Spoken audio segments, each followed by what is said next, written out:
Assalamualaikum warahmatullahi wabarakatuh.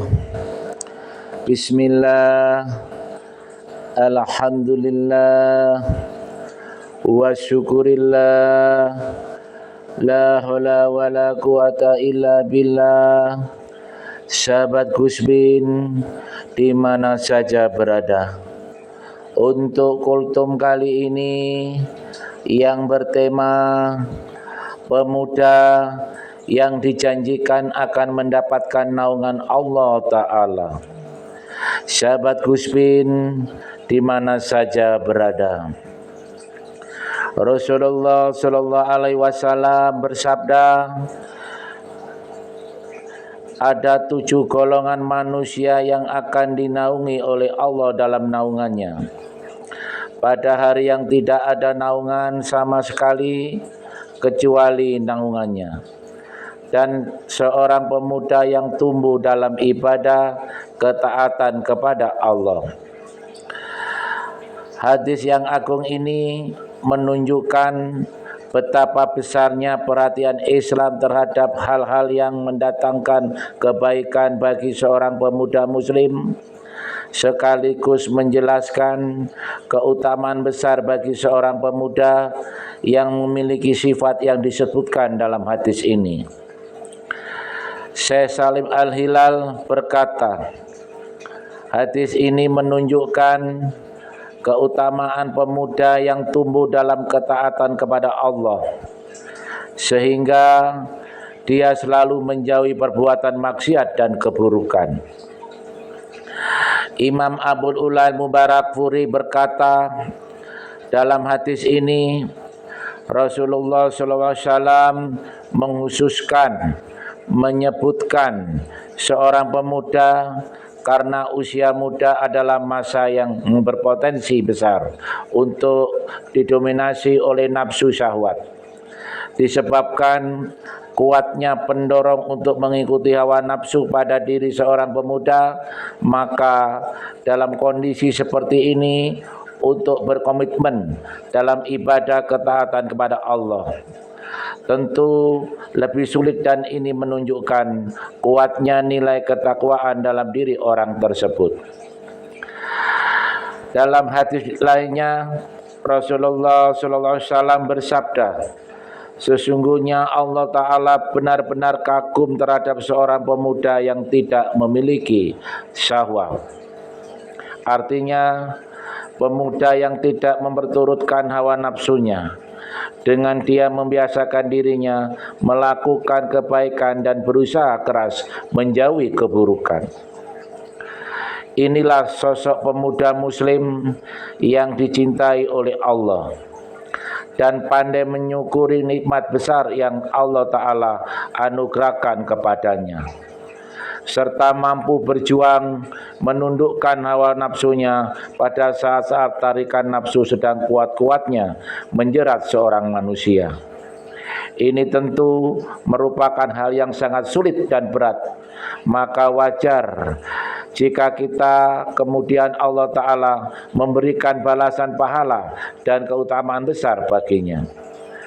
Sahabat Gusbin dimana saja berada, Syekh Muhammad bin Shalih Al-Utsaimin berkata, sesungguhnya sebab-sebab yang mendukung terjadinya penyimpangan dan banyak masalah di kalangan para pemuda sangat banyak dan bermacam-macam.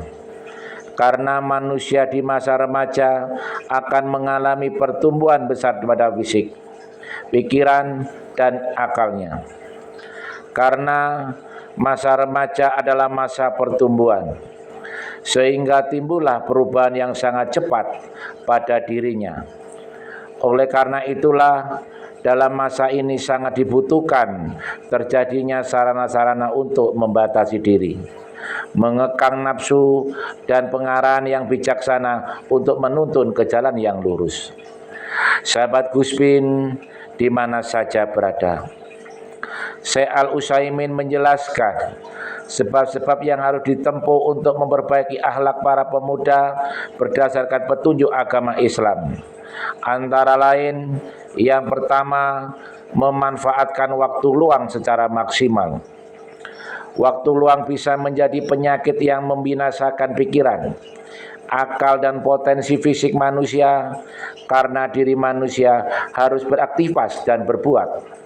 Jika diri manusia tidak beraktivitas, maka pikirannya akan beku, akalnya akan buntu, dan aktivitas dirinya akan lemah, sehingga hatinya akan dikuasai bisik-bisikan pemikiran buruk yang terkadang akan melahirkan keinginan-keinginan buruk. Sahabat Gusbin di mana saja berada, Rasulullah SAW bersabda, ada dua nikmat dari Allah Ta'ala yang kurang diperhatikan oleh banyak manusia, yaitu kesehatan dan waktu luang. Untuk mengatasi hal ini, hendaknya seorang pemuda berupaya untuk mengisi waktu luangnya dengan kegiatan yang cocok dan bermanfaat untuknya, seperti membaca, menulis, berwirausaha atau kegiatan lainnya, untuk menghindari kekosongan aktivitas dirinya dan menjadikan sebagai anggota masyarakat yang berbuat kebaikan untuk dirinya dan orang lain. Yang kedua, memilih teman bergaul yang baik. Hal ini sangat mempengaruhi akal, pikiran dan tingkah laku para pemuda. Oleh karena itulah Rasulullah SAW bersabda, seorang manusia akan mengikuti agama teman dekatnya. Maka hendaknya salah seorang dirimu melihat siapa yang dijadikan teman dekatnya. Dalam hadis lain, beliau sallallahu alaihi wasallam bersabda, perumpamaan teman duduk bergaul yang baik dan teman duduk bergaul yang buruk adalah seperti pembawa penjual minyak wangi dan peniup alkir tempat penempa besi. Maka penjual minyak yang bisa jadi dia memberi minyak wangi, atau kamu memberi minyak wangi darinya, atau minimal kamu akan mencium aroma yang harum darinya. Sedangkan peniup alkir tempat penempa besi bisa jadi apinya akan membakar pakaianmu, atau minimal kamu akan mencium aroma yang tidak sedap darinya. Sahabat Gusbin di mana saja berada, hadis yang mulia ini menunjukkan keutamaan duduk dan bergaul dengan orang-orang yang baik akhlak dan tingkah lakunya, karena pengaruh baik yang ditimbulkan dengan selalu menyertai mereka, sekaligus menunjukkan larangan bergaul dengan orang-orang yang buruk akhlaknya dan pelaku maksiat karena pengaruh buruk yang ditimbulkan dengan selalu menyertai mereka.